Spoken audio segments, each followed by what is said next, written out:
On vous en parlait hier, 4 personnes ont été tuées, une autre est toujours portée disparue en Côte d'Ivoire. Un drame survenu lors d'une attaque dans un village du nord-ouest du pays, à la frontière avec le Burkina Faso.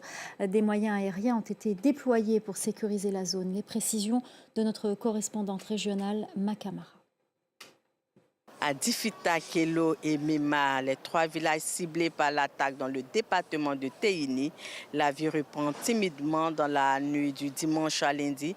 Selon des villageois, des assaillants arrivés à moto depuis le Burkina Faso ont ouvert le feu et incendié plusieurs cases. L'assaut a duré près de 3 heures. Des témoins avec qui nous avons pu nous entretenir ont affirmé que les agresseurs s'exprimaient en langue lobi, parlaient de part et d'autre de la frontière.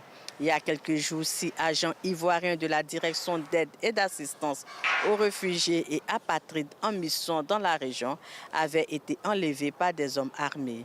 En février dernier, 2 autres villages, Kalamondi et Moussokondi, du même département, avaient été la cible d'incursions.